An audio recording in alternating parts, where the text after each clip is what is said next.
Acara ini disponsori oleh Takaful Umum General Insurance dan LSP Microfinance Indonesia.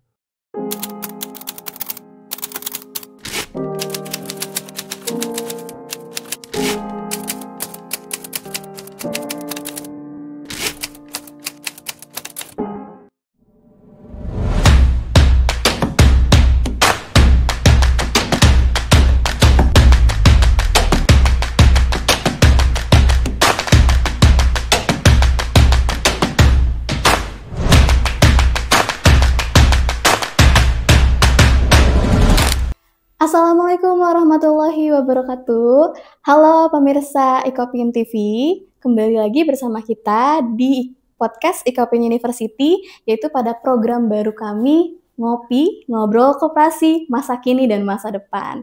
Bersama saya, Noviana Indriani, di sini tentunya kita akan membahas tentang topik koperasi dengan tema yang sangat menarik, yaitu koperasi sebagai ilmu. Dan tentunya kita menghadirkan narasumber yang luar biasa ya di sini, yaitu ada Bapak Profesor Ahmad Subagio SEMM selaku Wakil Rektor 3 Bidang Pengembangan Riset, Advokasi dan Promosi Ikopin University, dan juga tentunya Bapak ini sangat ahli di bidang koperasi gitu ya, karena Bapak aktif di beberapa organisasi, yaitu sebagai Pembina Yayasan Kemandirian Perkoperasian Indonesia, Ketua Umum Asosiasi Dosen Koperasi, dan juga sebagai Ketua Umum Indonesia Microfinance Expert Association. Yes. Iya. Nah, di sini bersama Bapak langsung, Bapak Profesor Bagio ya, mungkin kita sapa. Bagaimana kabarnya Bapak? Alhamdulillah baik, hari ini luar biasa bisa ketemu Mbak Novi dan tentunya para aktivis koperasi, gerakan koperasi, mahasiswa dan seluruh insan koperasi di Indonesia dan dimanapun berada. Iya, alhamdulillah ya Pak ya. Kita sama-sama bisa membicarakan koperasi pada program yang sangat baru ini ya Pak ya, ngopi gitu ya. Kita ngopi nih Pak di hari ini. Ngobrol koperasi, iya. Nah Pak, kan di episode pertama ngopi ini tentunya kan kita mau memperkenalkan nih kepada pemirsa gitu ya. Kenapa kita perlu ngopi alias ngobrol koperasi gitu ya Pak. Kan koperasi sendiri sebenarnya di masa kini, khususnya untuk generasi muda mungkin ya Pak, masih banyak yang awam. Masih menganggap koperasi ini jadul gitu, kuno gitu ya Pak ya, nggak cool gitu. Jadi mungkin langsung aja nih Pak, kita bahas sesuai dengan temanya, koperasi sebagai ilmu. Boleh Bapak jelaskan apa itu Pak koperasi sendiri gitu ya? Baik, terima kasih Mbak Novi.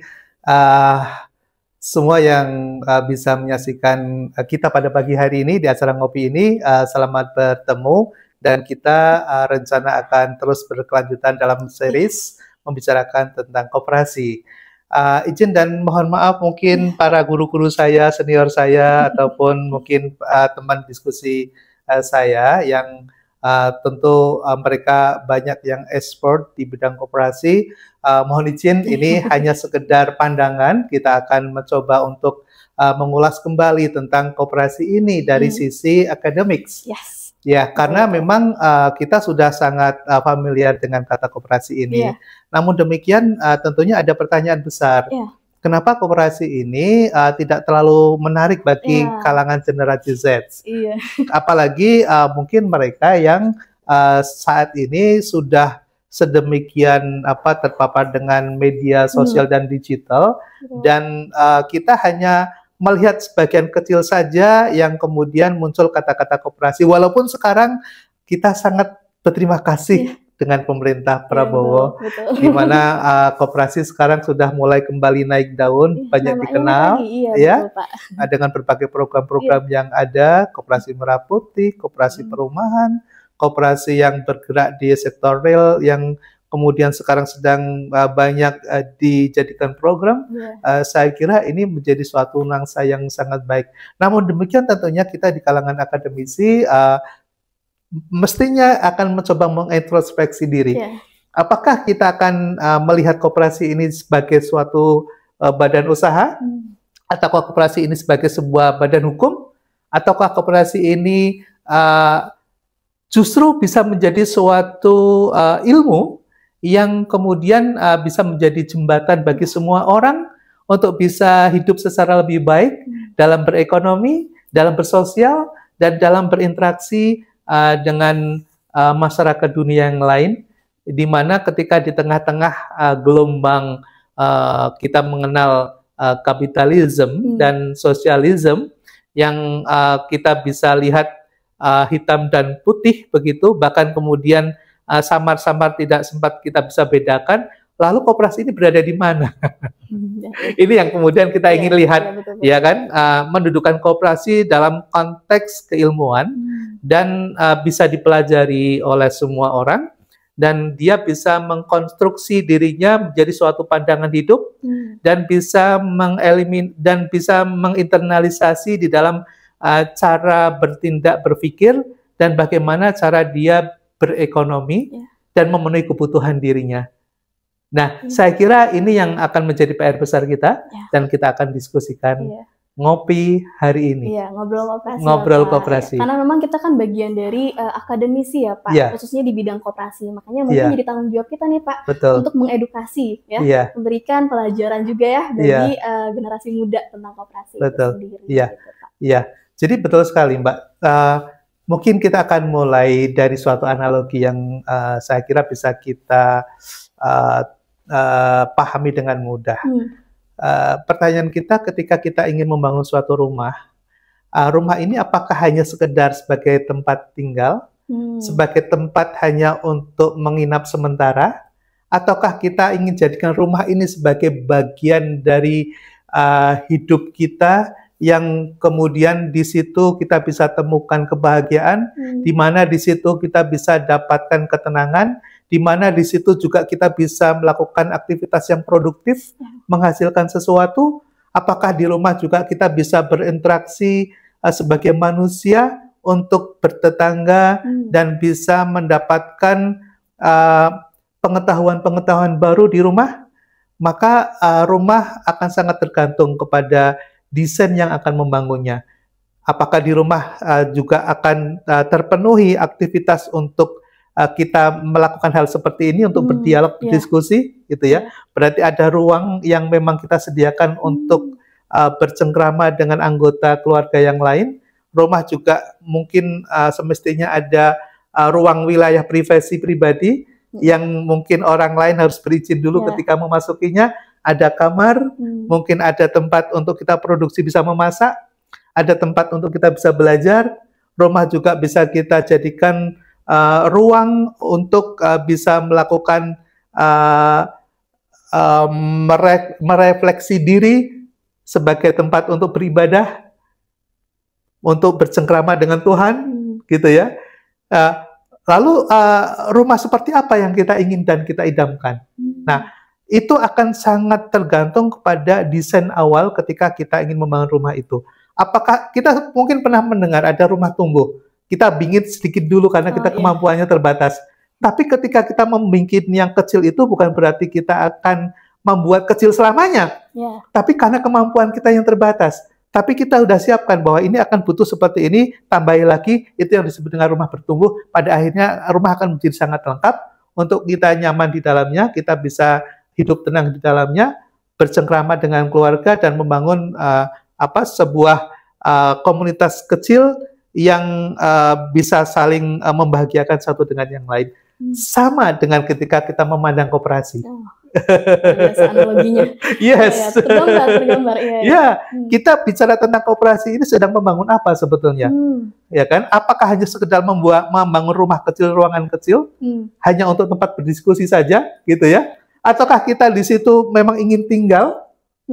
Apakah kita ingin bangun rumah itu untuk tempat kita bisa berefleksi diri, meningkatkan pengetahuan, dan menjaga hubungan intensitas dengan Tuhan kita? Ataukah kita hanya membangun rumah itu hanya sekedar misalnya untuk kita hidup dengan anggota kecil keluarga, ataukah juga masyarakat bisa membuka diri dengan masyarakat untuk bisa menggunakan wilayah rumah kita sebagai bagian dari proses berelasi dengan masyarakat lain? Ini adalah tentang konsep, ya, konsep. Nah, konsep yang kita bangun ini akan sangat dipengaruhi dengan cara pikir yang kita pelajari. Nah, cara pikir yang kita pelajari itu adalah sebuah pengetahuan, knowledge, ya kan? Nah, knowledge ini munculnya dari mana? Knowledge ini munculnya dari teori-teori. Oke ya. Nah, teori-teori ini muncul dari konsep-konsep. Nah, konsep-konsep ini munculnya adalah dari suatu realita, dari suatu pengalaman, dari fakta-fakta, dari informasi-informasi. Nah, informasi, fakta, pengalaman yang kita kumpulkan ini menjadi suatu knowledge, pengetahuan kita. Nah, pengetahuan kita ini akan membentuk sebuah teori. Ya, teori itulah yang kemudian kita jadikan rujukan dalam proses kita mengambil keputusan, dalam mengambil suatu kebijakan, dalam mengambil suatu tindakan. Contoh kecil adalah ketika kita duduk di sini, ya kan? Ada Mbak Novi dan ada teman-teman kru yang lain, ya. Ada Mbak Femi, ada Mbak Vini, gitu ya. Kita bersama di sini, nggak mungkin tiba-tiba muncul di sini, ya kan? Berawal dari suatu diskusi kecil, lalu kemudian kita memiliki satu pemikiran, kemudian kita bersepakat hari ini untuk berkumpul di sini dan untuk diskusi ngopi. Ini ada suatu proses perjalanan yang kemudian diawali dari suatu pemikiran. Nah, sama dengan berkoperasi. Usaha yang dilakukan dalam bentuk badan usaha itu hanya bagian kecil saja. Bagian kecil dari rumah koperasi yang besar. Gitu. Nah, cuma persoalannya di Indonesia, koperasi itu dibonsai dalam satu konteks kecil yang disebut dengan badan usaha. Ya, masih ingat mungkin belajar dulu tentang koperasi? Sesuai definisi. Kalau saya tanya, apa koperasi? Koperasi adalah badan usaha. Badan usaha itu ada di mana? Ada di Undang-Undang Nomor 25 tahun 92. 92, iya. Dan itu menjadi rujukan bagi semua yang belajar tentang koperasi. Pak. Jadi koperasi dipahami sebagai sebuah badan usaha. Makanya kenapa di luar negeri, di tetangga-tetangga kita, koperasi yang negara mereka tidak punya undang-undang koperasi. Negara mereka tidak punya kementerian koperasi. Tapi, in the fact, koperasi mereka bertumbuh. Mereka bisa masuk ke ruang-ruang publik, mereka bisa ada di mana-mana, baik dalam bentuk badan usaha, baik dalam bentuk usaha, masih bukan badan usaha, baik dalam bentuk usaha, baik dalam bentuk pengetahuan di sekolah-sekolah yang diajarkan, gitu ya, baik dalam bentuk ruang-ruang publik, dalam bentuk komunitas-komunitas, dan mereka membentuk aktivitas yang membawa nilai-nilai koperasi itu dalam kehidupan keseharian mereka, yang lalu kemudian secara tidak sadar tiba-tiba ketika kita mungkin jalan-jalan ke Jepang, ke Korea, ke Manila misalnya, ternyata koperasi di sana bertumbuh sangat kuat, gitu ya. Padahal tidak ada badan hukum koperasi, gitu. Nah, inilah yang menjadi PR besar kita, gitu ya. Sebetulnya apa sih yang founding fathers kita ini pikirkan dan ingin wariskan kepada kita? Apakah mewariskan suatu badan usaha yang namanya koperasi, gitu? Atau beliau-beliau sedang mewariskan kepada kita bagaimana cara membangun sistem perekonomian, bagaimana membangun sistem pengetahuan yang kemudian mendasari dalam cara berekonominya, lalu kemudian bagaimana membangun relasi antar satu dengan yang lain, gitu ya, dalam sebuah kebersamaan dan kegotong royongan. Karena ketika kita memahami sekedar koperasi itu sebagai sebuah knowledge, maka kita bisa tahu ketika ditanya apa koperasi, koperasi adalah badan usaha yang beranggotakan orang-orang atau koperasi atau badan hukum koperasi, gitu ya, dalam menjalankan suatu usaha dengan asas gotong royong dan keluargaan dengan. Nah, ketika kita mendefinisikan itu, maka selesai, ya, maka selesai, gitu ya. Nah, apakah kemudian itu yang kita sedang mau diskusikan? Ataukah kemudian kita kembali lagi bahwa koperasi ini adalah sebuah ilmu? Ketika bicara tentang koperasi ini sebagai sebuah ilmu, maka ada mengkonstruksi ilmu itu. Nah, untuk bisa mengkonstruksi ilmu itu, maka kita butuh membangun teori-teori. Gitu. Nah, teori-teori ini nggak akan mungkin bisa terbentuk tanpa adanya konsep. Nah, konsep, nggak akan mungkin muncul konsep kalau tidak ada hipotesis. Oke. Nah, ruang-ruang ini dikerjakan oleh siapa? Ya inilah pekerjaan para akademisi. Inilah pekerjaan para akademisi kita. Cuma persoalannya, nah, hipotesis yang kemudian diuji dan kemudian bisa memunculkan suatu konsep, dan konsep menghasilkan suatu teori, dan teori kemudian menghasilkan suatu knowledge, gitu ya. Knowledge selalu menghasilkan suatu ilmu, science, gitu. Ini akan bisa akan muncul kalau kemudian di antara para akademisi ini sudah mulai ada gairah untuk kemudian meneliti. Ujilah dugaan-dugaan Anda. Benar nggak kalau koperasi itu bisa membawa kesejahteraan? Benar nggak kalau koperasi itu bisa membawa keadilan, membangun suatu keadilan? Bisa nggak koperasi itu membangun suatu demokrasi ekonomi? Betul nggak? Itu hanya sekedar jargon, atau itu hanya sekedar hipotesis yang perlu diuji? Kalau memang itu adalah sebuah jargon, sudah selesai. Nggak perlu ada pengujian. Ya. Tapi kalau ini ada sebuah hipotesis dan dugaan yang perlu pembuktian kebenarannya, maka silahkan ujilah. Untuk menguji itu berarti butuh riset. Maka marilah kita riset rame-rame. Kita uji rame-rame. Ya. Nah, ketika kita di dunia akademisi melakukan pengujian itu, dan kemudian hasilnya seperti apa, kita belum bisa menjawab. Pasti lewat sebuah proses panjang. Yeah. Nah, tapi kalau itu dilakukan secara simultan, masif, maka akan muncullah nanti keyakinan. Sekarang itu belum menjadi sebuah keyakinan, hanya hipotesis saja. Makanya karena hipotesis atau dugaan, kita hanya menduga aja bahwa koperasi itu bagus, gitu ya. Menduga saja, gitu kan. Koperasi itu sangat cocok untuk Indonesia. Tapi pertanyaannya betul apa enggak? Kita jangan puas dengan itu. Kita harus uji itu. Tugas kita ya, Pak? Tugas kita di dunia akademik gitu ya. Nah, lalu kemudian kalau kemudian kebenaran-kebenaran itu kita bisa dapatkan dari sebuah pembuktian lewat proses logik rasional yang kita bisa uji dan orang lain juga bisa mengujinya dengan hal yang sama, hasilnya sama, berarti itu adalah sebuah kebenaran. Maka kebenaran itulah yang kemudian akan menjadi landasan teori dalam membangun keilmuan koperasi ini ke depan. Saya kira inilah yang menjadi tugas besar dan berat bagi Icopin University agar apa yang kita duga-duga selama ini bukan hanya sekedar dugaan, tapi ada pembuktian bahwa ini adalah suatu kebenaran. Maka kita sebetulnya sangat appreciate kepada pemerintah. Ya. Beliau-beliau para pengambil kebijakan udah yakin duluan. Kita dunia akademik belum pernah membuktikan itu. Ya. Makanya kemudian ketika kita mendengar ada seseorang yang sebetulnya belum mencoba dan melakukannya lalu kemudian yakin, wah, itu saya kira it is wonderful, luar biasa. Nah, sekarang pertanyaan bagi kita kalangan akademisi, berani nggak melakukan pembuktian-pembuktian itu melalui sebuah riset? Ini adalah tugas besar kita.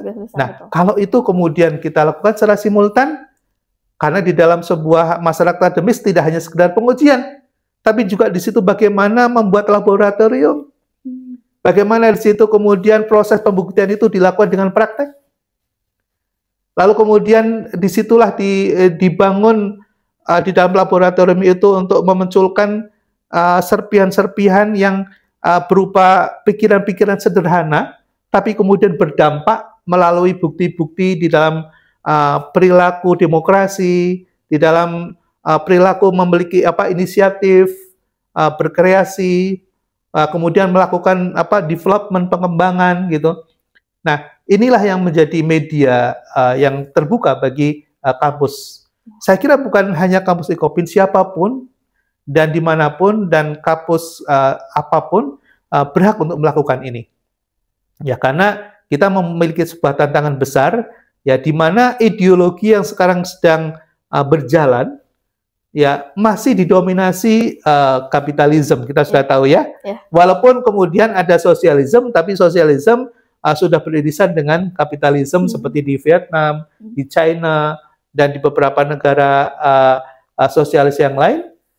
Tapi ketika kemudian koperasi ini ada di tengah-tengah masyarakat kapitalisme seperti di Kanada, di Amerika misalnya, kenyataannya mereka juga bisa hidup, mereka juga bisa berkembang dan memberikan kesejahteraan dan keadilan bagi para anggotanya. Iya. Nah, saya kira sebetulnya pembuktian itu sudah dilakukan di luar. Iya. Itu ya, di luar. Nah, sekarang kita butuh pembuktian di Indonesia.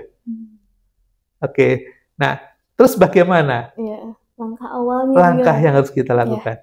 Ya, karena kan pada praktisnya koperasi ini tadi yang Bapak sebutkan kan dikenalnya sebagai badan usaha gitu Ya. ya Pak. Agar koperasi ini, gerakan koperasi ini bisa menyentuh semua kalangan, kita mengubahnya menjadi sebagai ilmu ya Pak. Yes. Gitu. Yes. Nah, tentunya bagaimana sih Pak biar koperasi ini sustain gitu Pak, berkelanjutan ya. Iya. Jadinya sampai dari masa ke masa ada gitu ya, Iya. tidak redup gitu Nah. Pak. Bagaimana nih Pak caranya gitu? Nah, saya akan mohon maaf ya, mungkin saya akan lihat dari perspektif akademik ya. Sebetulnya kita bisa menjawab dengan banyak perspektif. Kita bisa berargumentasi dengan background kita masing-masing. Mungkin ada yang praktisi koperasi, ada yang mungkin mereka yang selama ini menjadi bagian dari penikmat produk-produk koperasi gitu ya, konsumen koperasi dan seterusnya gitu. Tapi kita mau coba dari perspektif akademik ya. Nah, kalau kita melihat bahwa saya ingin membuat analogi di ekonomi ya, ekonomi. Kenapa kemudian ekonomi ini menjadi suatu ilmu yang cukup dominan, bahkan saya katakan sangat dominan ya. Merasuki pemikiran setiap individu di dalam mereka memenuhi kebutuhan hidupnya dengan menggunakan prinsip-prinsip yang ada di dalam ilmu koperasi ini, gitu ya. Secara ringkas, ekonomi adalah ilmu, ya. Ilmu apa? Ilmu yang mempelajari tentang perilaku manusia untuk memenuhi kebutuhan dirinya yang konon quote unquote tidak terbatas karena kita ingin mencapai puncak kebahagiaan dengan memenuhi kebutuhan materialisme dan kebutuhan yang tidak terbatas itu, gitu ya, dengan jumlah resources yang terbatas. Nah, karena jumlah resources untuk memenuhi kebutuhan kita itu terbatas, karena kita sendiri juga terbatas dengan kemampuan yang dibatasi dengan daya beli, dibatasi dengan kemampuan kita untuk bisa mendapatkan sumber daya yang jumlahnya sebetulnya banyak itu, maka disitulah dibutuhkan cara untuk memenuhi kebutuhan yang tadi, yang kita tidak terbatas tadi dengan resources kita yang terbatas tadi, untuk mendapatkan kepuasan yang maksimal, gitu ya. Nah, agar kita bisa mendapatkan kepuasan yang maksimal, maka dalam pendekatan matematik dan pendekatan statistik itu bisa diukur dan bisa dinilai. Maka kita mengenal namanya marginal utility. Oh, ternyata ketika kita ingin memenuhi kepuasan kita itu, ternyata kepuasan juga terbatas, bukan tidak terbatas, gitu ya. Pada saat kita haus seperti sekarang ini, misalnya, lalu kemudian saya ambil dan saya minum, gitu ya. Alhamdulillah nikmat sekali, gitu ya. Tapi ketika saya terus minum ini, pada saatnya saya akan mulai turun tingkat kepuasan saya, ya.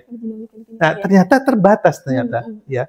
Nah, disitulah yang kemudian di dalam pengembangan ilmu ekonomi ini sangat logik, rasional, gitu ya. Bisa dihitung dengan angka, berapa batas maksimum kepuasan itu bisa diukur juga, gitu ya. Termasuk juga dalam meningkatkan productivity. Nah, konon productivity itu dipengaruhi oleh 3 variabel, gitu ya. Oleh tenaga kerja, kemudian oleh natural resources, kemudian oleh teknologi atau teknologi yang digunakannya. Itu akan menghasilkan output yang namanya productivity dan bisa dihitung, gitu ya.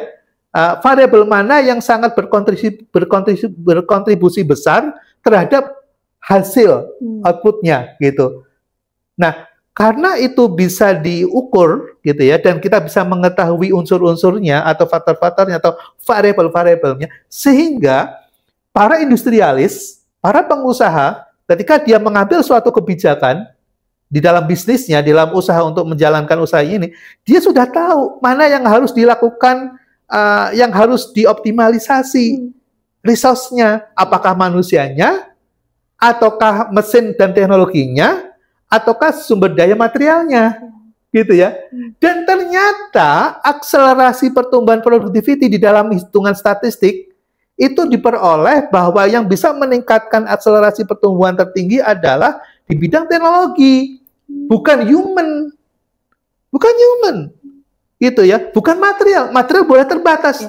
Tapi ketika teknologinya itu sangat bagus dan baik gitu, istilahnya garbage in bukan garbage out, tapi gold out, bisa menghasilkan emas. Lalu pertanyaannya, yang bisa melakukannya apa? Proses. Nah, proses itu apa? Proses itu teknologi tadi yang melakukan, gitu ya. Nah, sehingga apa? Para pengusaha dan industrialis itu dengan sangat mengeluarkan seluruh effortnya melakukan research and development. Bagaimana proses itu bisa dilakukan secara efisien dan efektif. Ya, itulah yang kemudian mengguidance dan mendrive manusia individualis untuk mengeksplorasi dan mendapatkan kekayaan yang sebesar-besarnya melalui eksploitasi human, ya, material, dengan apa? Dengan teknologi. Maka teknologi yang dikuasai itu, gitu ya. Nah, inilah menjadi kunci para imperialisme dan kapitalisme. Ya. Nah, pertanyaannya, koperasi bisa nggak membangun konstruksi seperti itu? Gimana ceritanya yang kemudian yang akan yang menjadi sentral di dalam pengembangan itu adalah human-nya, bukan teknologinya. Ini menjadi PR besar kita. Mampu nggak kita melakukan pembuktian logik, ya, rasional yang bisa diterima untuk membuktikan bahwa kalau kita meningkatkan human, maka productivity ini akan menjadi naik. Pertama, bisa nggak buktikan itu? Terus yang kemudian yang kedua, ternyata penikmat atau yang menikmati hasil dari suatu formulasi teori ekonomi, misalnya, ini kan para pemilik modal. Oke. Pemilik modal itu ada segelintir orang yang memiliki kapital yang melakukan proses, yang menggrab faktor-faktor produksi dari manusia yang namanya manusia, material, ya, man, material, and teknologi, mesin tadi. Itu outputnya adalah untuk dinikmati oleh segelintir orang. Segelintir, ya. Oke. Nah, maka logikanya adalah bahwa ketika human yang tadinya dijadikan sebagai resources, faktor-faktor produksi, kemudian harus ditempatkan sebagai pemilik dan sebagai output, gitu ya, sebagai output, maka logika ini yang sebetulnya sedang diperjuangkan oleh koperasi. Ya, jadi nilai tambah yang dihasilkan dari proses produksi tadi itu ujungnya yang akan kemudian diukur adalah seberapa besar manfaat yang bisa dinikmati oleh banyak orang, bukan segelintir orang pemegang saham. Kenapa? Karena ternyata yang memproduksi dan menghasilkan itu adalah pemilik itu sendiri. Ya. Itu konsep koperasi. Ya. Sebagai pemilik, sebagai pemiliknya. Pengguna, ya, Pak. Ya. Jadi bicara tentang optimalisasi produksi, itu bukan barang yang dinilai sebagai parameter keberhasilan, tapi yang dinilai adalah seberapa besar manfaat yang bisa diserap oleh banyak orang, pemiliknya. Ini kan mengubah mindset, mengubah mindset dari cara berpikir bagaimana yang menjadi ukuran adalah barang sebagai outputnya, diubah yang menjadi output adalah maksimalisasi, optimalisasi atau optimisasi dari manfaat yang bisa dinikmati oleh banyak orang. Tidak mudah, ya. Tidak mudah. Luar biasa ini, Pak, berat. Ya, tidak mudah, berat, gitu ya. Tapi ini harus bisa dibuktikan. Pertanyaannya, dalam ilmu pembangunan, ini bagian dari ilmu ekonomi. Ilmu pembangunan itu bagian dari ilmu ekonomi. Pembangunan ditujukan untuk membangun pertumbuhan. Pertumbuhan diharapkan bisa berdampak pada pendapatan per kapita. pendapatan per kapita bisa berdampak terhadap welfare, kesejahteraan. Oke. Nah, cara untuk bisa mencapai welfare state, kesejahteraan tadi, melalui proses pertumbuhan, yang kemudian pertumbuhan itu indikatornya adalah productivity, gitu ya. Dan kemudian ujungnya adalah kapitalisasi, ya. Nah, pertanyaannya ketika terjadi kapitalisasi itu, lalu kemudian yang dipahami selama ini adalah proses kapitalisasi itu dilakukan oleh sedikit orang yang namanya para pengusaha, ya. Lalu kemudian mereka bisa kaya raya, ya, karena proses kapitalisasi yang dilakukan tadi. Kemudian yang lain dianggap sebagai faktor produksi, ya.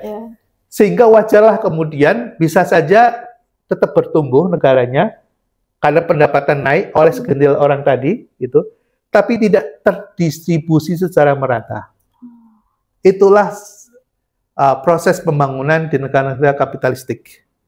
Ya, jadi betul ada namanya Elon Musk yang sangat raya-raya, triliunan uangnya gitu ya.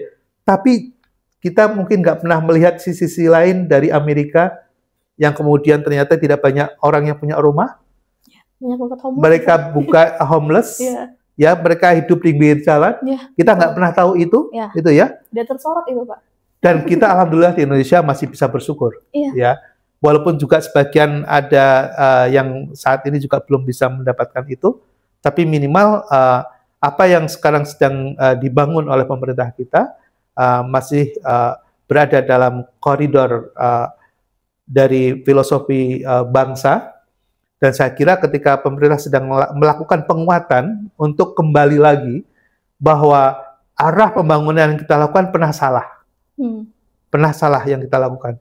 Jadi kemudian sekarang, kalau kemudian kita ingin kembali lagi pada filosofi itu, saya kira kita nggak bisa sekedar hanya melakukan dari sisi praktis, tapi para akademisi, para peneliti harus bergerak juga untuk memberikan keyakinan. Benar atau tidak sih yang sekarang sedang kita lakukan? Pembuktian tadi ya, Pak? Pembuktian tadi, butuh pembuktian itu. Ya, saya kira inilah yang akan menjadi untuk selanjutnya session kita ke depan. Kita akan ulik, ya. Ini masih sedikit ya, Pak? Ini masih sedikit, belum itu. Lebih banyak lagi yang bisa kita bahas sebenarnya, ya. Betul sekali. Nah, jadi kan kalau yang tadi Bapak sebutkan, koperasi ini kita mau mengedepankan manusia atau SDM gitu ya, sebagai output utama ya, Pak. Itu yang membedakan itu koperasi itu sendiri. Nah, dengan cara apa? Awal mulanya, langkah awalnya koperasi sebagai ilmu itu sendiri ya, Pak. Itu adalah langkah fundamental yang bisa kita lakukan sekarang ya, Pak. Gitu. Ya, saya kira ini menjadi PR bersama kita. PR bersama, betul. Tidak ada sesuatu yang sempurna. Kita awali dengan ketidaksempurnaan. Ya, kita akan mulai dari langkah pertama kita untuk membongkar paradigma, untuk kembali lagi memahami epistemologi tentang koperasi. Kemudian kita mencoba untuk mengurai tentang apa itu ilmu ekonomi, apa itu ilmu koperasi, gitu ya. Lalu kemudian kita coba turunkan dalam kita down to earth untuk membumikan, gitu ya, dalam konteks kecil. Pikiran-pikiran, gitu ya, dan saya kira ini bisa menjadi aktivitas menjadi sebuah gerakan, ya, yang bisa dilakukan di kampus-kampus untuk kembali mengulik, kembali mendiskusikan, membicarakan tentang koperasi ini, ya, koperasi ini makhluk apa sih? Makhluk apa koperasi makhluk ini? Apa ya, gitu? Iya, biar lebih banyak, khususnya generasi muda sih, Pak, biar lebih aware lagi gitu ya terhadap koperasi, eksistensi koperasi gitu ya, Pak, khususnya di Indonesia. Betul. Baik, sangat menarik ya, Pak, ya. Kita udah bicara banyak nih gitu ya tentang koperasi, dan itu masih sedikit loh teman-teman semua. Itu masih sedikit yang kita bahas tentang koperasi di ngopi kita hari ini ya, Pak, ya. Kita akan ngopi terus nih. Terus-terusnya di episode-episode selanjutnya ya, Pak, ya. Mungkin lebih banyak sekali tentang koperasi di kedepannya ya, pembahasan kita. Nah, untuk teman-teman, yang sudah kita bahas sekarang juga, koperasi sebagai ilmu ini semoga bisa menjadi ilmu yang bermanfaat buat teman-teman yang mendengarkan gitu ya. Karena biar seenggaknya teman-teman generasi muda mungkin yang seumuran sama saya gitu ya Pak, yang menonton lebih mengenal koperasi, tidak menganggap koperasi sebagai sesuatu yang uncool, out of style. Ya, itu kekinian loh. Kita juga tadi Bapak sudah menyebutkan ya di luar negeri gitu ya, kayak di Filipina, India, itu masih negara Asia ya Pak ya, koperasi sangat maju. Nah, ini udah saatnya untuk Indonesia juga sama ya Pak. Betul. Kita memiliki kesempatan yang sama untuk memajukan koperasi ya Pak. Ya. Baik, mungkin itu saja ya Pak pembahasan kita. Tapi sebelum kita tutup nih Pak, pengen dengar nih closing statement atau mungkin pesan dari Bapak mengenai koperasi sebagai ilmu ataupun koperasi kepada masa saat ini gitu Pak. Boleh mungkin. Dari serangkaian tadi yang kita udah diskusikan, mohon izin saya mungkin akan menyimpulkan sedikit saja bahwa koperasi ini adalah suatu rumah besar yang di dalamnya kita perlu mendesain kebutuhan kita dan bisa didesain sesuai dengan kebutuhan kita. Dia adalah sebuah konsep, dia adalah sebuah knowledge, dia adalah sebuah teori, dan dia adalah sebuah science. Dan itu akan bisa menjadi panduan kita dalam upaya untuk mengambil keputusan dalam usaha bisa, mengambil kebijakan dalam bidang sosial juga bisa, dan tentunya kita bisa berharap bahwa keadilan, kebersamaan, pemerataan dalam pembangunan bisa dinikmati ya, secara merata, secara adil. Konsep koperasi akan menjadi kunci di dalam memberikan solusi-solusi di mana kita bisa mendistribusikan aset secara lebih merata, bagaimana kita bisa mengajak setiap orang untuk memiliki ekuitas, untuk memiliki modal, untuk memiliki usaha bersama yang tidak mungkin dilakukan secara sendirian. Koperasi membuka jalan untuk itu. Koperasi juga bisa memberikan kontribusi yang adil dari partisipasi dan usaha kita. Makanya saya kira ini adalah solusi ke depan. Bicara tentang angka kemiskinan, bicara tentang kesenjangan ekonomi, bicara tentang ketidakadilan dalam mendapatkan hak-hak keluarga negara. Ini jalan yang baik untuk kita sama-sama bangun.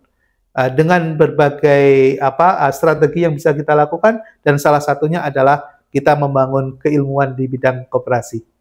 Terima kasih. Itu luar biasa sekali. Hebat sekali memang Bapak ini ya untuk membicarakan koperasi tadi ya. Kita sama-sama mendapatkan ilmu yang tentunya sangat bermanfaat bagi kita semua. Nah, teman-teman pemirsa Ikopin TV, kita harapannya ya di ngopi pagi ini dapat menjadi sesuatu yang berkelanjutan ya Pak ya.